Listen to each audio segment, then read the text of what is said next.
G'day, welcome back to this episode. This time I'm going to concentrate on getting the etch primer onto the quarter panels and these front guards.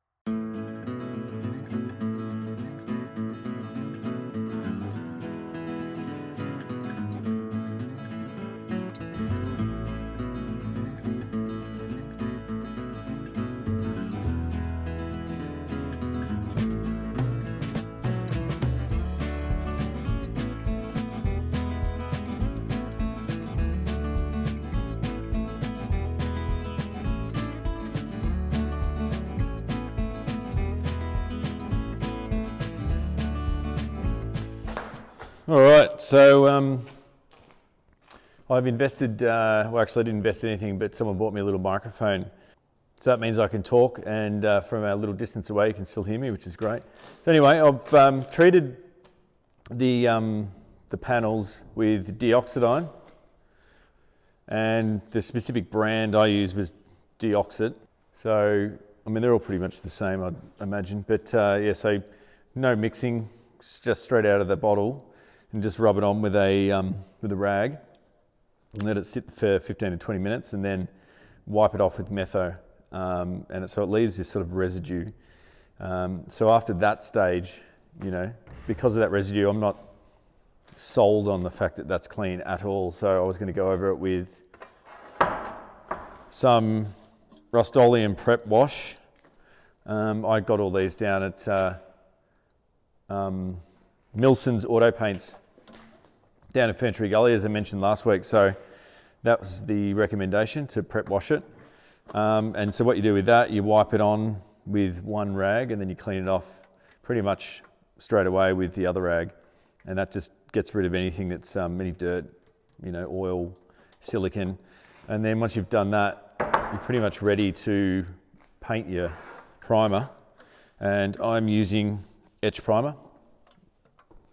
It's a High Chem brand, and it was $84.95 for 4 litres.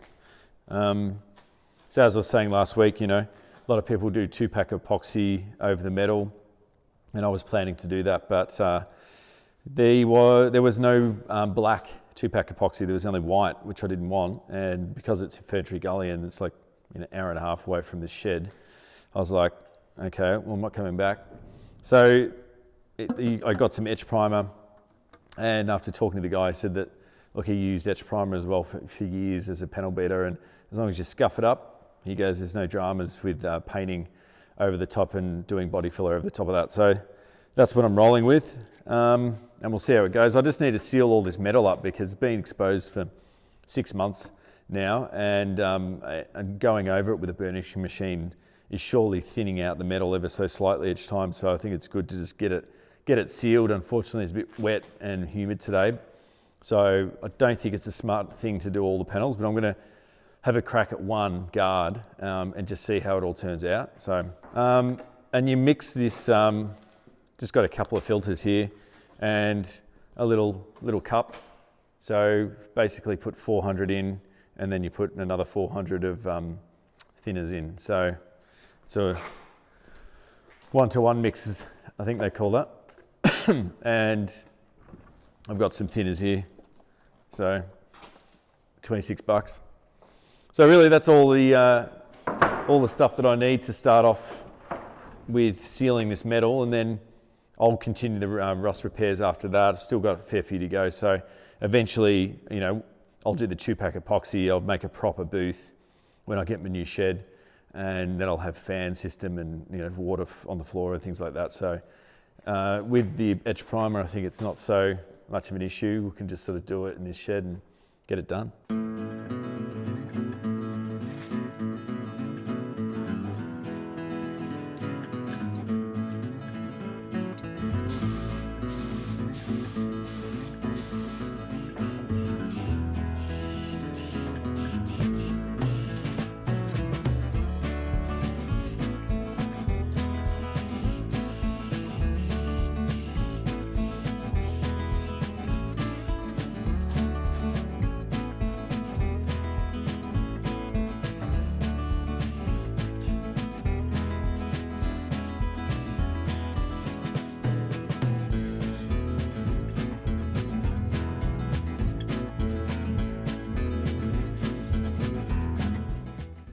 So in order to get these quarter panels ready to paint, to etch primer, I went and had to get into all these nooks and crannies and try and get all the paint out so that I can give them a good covering, and I was struggling to do it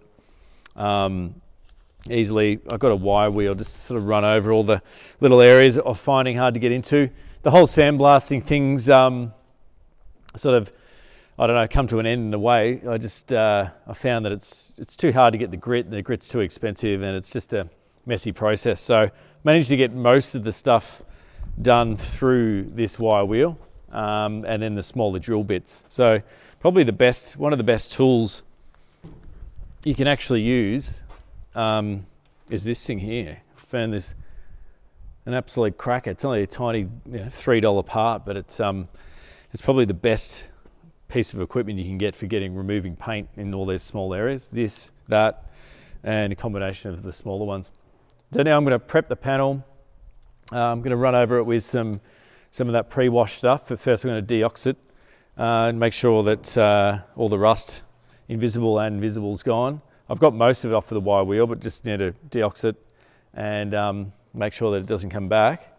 And then give it a pre-wash, allow it to dry, and then start spraying some etch primer. This is a little gun that I got off eBay. Unfortunately, it did have a crack in it. That's why it's gaffer tape. Yeah, so I've used this on that one panel already in the front guard, and it was good. It seemed. I mean, my spraying is obviously novice level, so I'm yet to sort of compare it to a good gun. But for etch primer and just putting down high full primer and things like that, it's good. It's got a 1.4 tip, which is pretty much what you want for primer, I've been told. So yeah, I found a good little gun for $45. You can't really complain. And then it does have a regulator here, but I've gone and done a better solution for the regulator as well. It also comes with a little touch-up gun as well. So I haven't used this yet, but yeah, it'll be handy for the little tidy areas around the rear windscreen there. I might just talk about the system that I've set up for the paint, actually, the regulator. All right, so what I've done is I got my original hose, and so I've got a connection there, and I cut it in half, and then just made a short segment, and then led it up to this regulator here. So it's just a $65 water trap regulator, so I can regulate the airflow from here, and then from there I've continued the hose down to where the gun will be. So yeah, that way the hose and the water trap's sitting higher than your spray gun, and because it's a more expensive regulator, I can control the PSI a lot better. So I had it on 30, but that's way too much, so I'm going to drop it down to about 20 and see how that goes for the spraying. But yeah, I think that's a pretty good setup, other than controlling it directly from that gun, because that regulator from eBay is a bit cheap and nasty. So I'm not too sure how good that would be. So I'm going to give it a go this way, and yeah, we'll see how that goes. And if it doesn't work, we'll just change it up.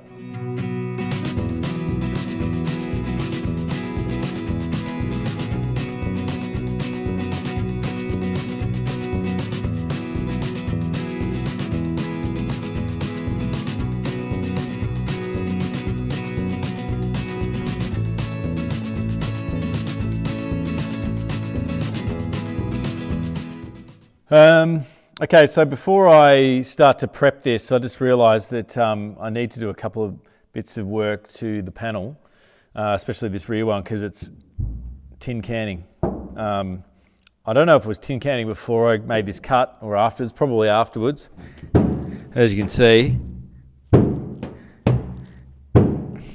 So now there's a few things going on the internet on how to actually do this, and you got to shrink the metal through some heat. Preferably you'd want to use an oxy torch, but I don't have one, so I was going to use the next best thing, which is just this little $30 from Total Tools, $38 BROMIC plumbing and gas tool. So really it's just a little propane torch, It's not going to get as hot as quickly, but it's going to put some heat into this panel. Then I'll cool it down with a wet rag and see if we can shrink this a bit, tighten it up, and stop that tin canning. So yeah, then once I've done that, I can start putting some primer down.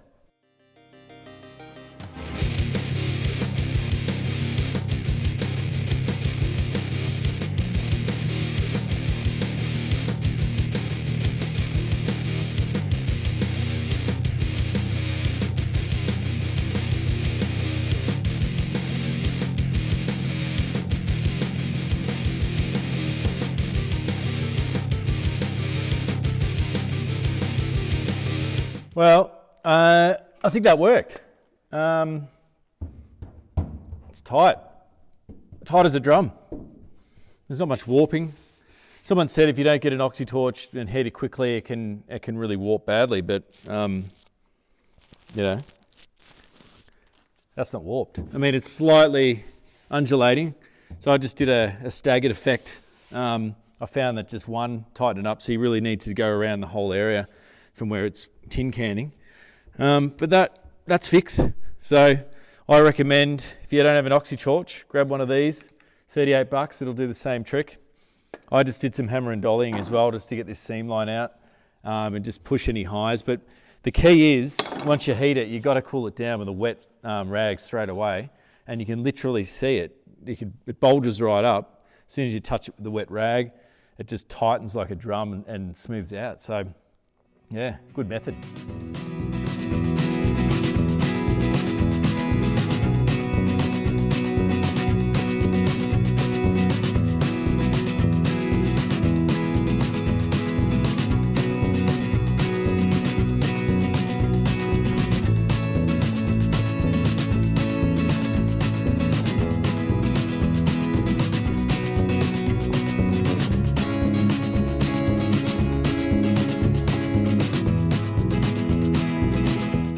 All right, so I'm up against it here. I've been into the night because I need to get this etch prime, and it's been dragging on forever.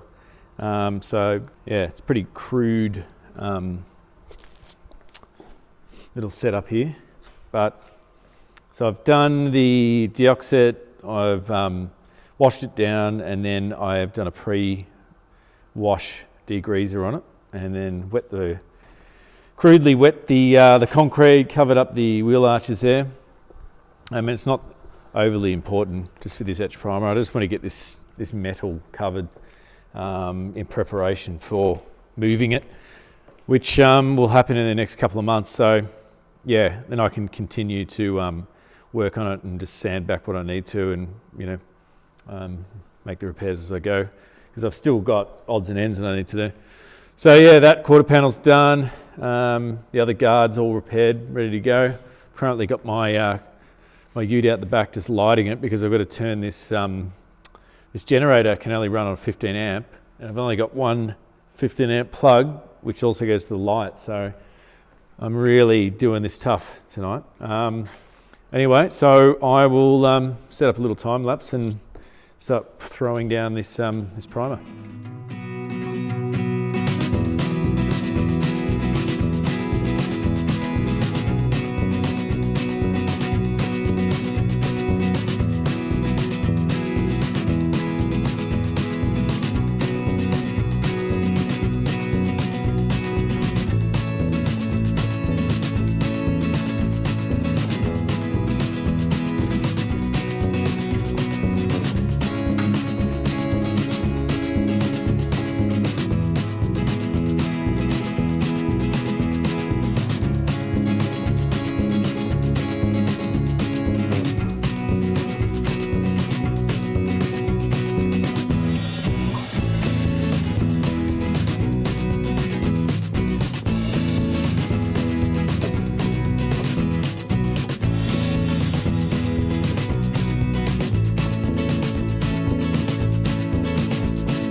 All right, so I've done the primer.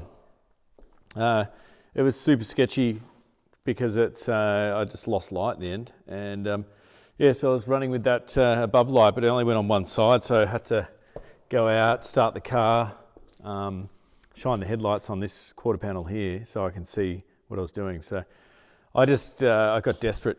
I needed to get this primer on because it was just taking too long, and if I left it another week, I'd have to then go and do it all again, deox it and, you know, clean it and all this kind of stuff. So I just was doing it too many times, so I decided just to stay and get it done. So yeah, 2 coats, or 2.5 coats really. There's a couple of little spots where it was a bit thin. Yeah, so the roof's done. It's really hard to get into these areas here, but that quarter panel's come up all right. The other quarter panel's pretty nasty with those repairs. The grey primer really shows off, as expected, shows off all those highs and lows that you can see. There's a low there, I have to get out. So yeah, look, there's still repairs I need to do, but at least it's sealed now. So I can transport it and do whatever. That quarter panel there's, it's got a little bit of a lip there, and just, you can just see it there, so I just need to get a hammer and dolly that. But all in all, that quarter panel's pretty straight, as the guards are as well. They're all repaired and primed now, so this repair here you can sort of see little weld marks, but that's expected, you know. That's just metal and primer. There's no body filler, so all that body filler and work to go ahead, high fill, etc., will iron all those little imperfections out.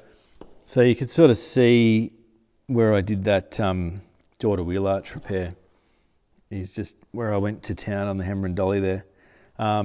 It's pretty ordinary. So that will need some extra hammer and dolly work, and then eventually some body filler, because it's sitting higher than the actual panel, the current panel. This quarter panel with the rear is quite good.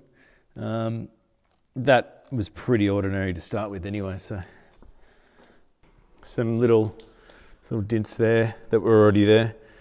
But the roof, other than that, it's not too bad. There's some, you can see there's some marks here. That's all got to go in. So she's an old rough bloody ute, this one, I'll tell you. Someone's used as a workhorse. All this section down here was pretty good. And then back to that one. This is definitely the best quarter panel. But you know what? This is it's all part of it. So, you know, it's by no means the finished product. You just got to keep going back and, you know, revisiting it until you're happy with it. There's another weld patch there, mark. Because I was, you know, a lot of these earlier jobs I was beginning on, so you got to take that into consideration as well. But yeah, I'm looking forward to getting the body filler on it so I can start to get it really smooth and looking the goods. Anyway, that's it for this episode. All in all, pretty happy with that.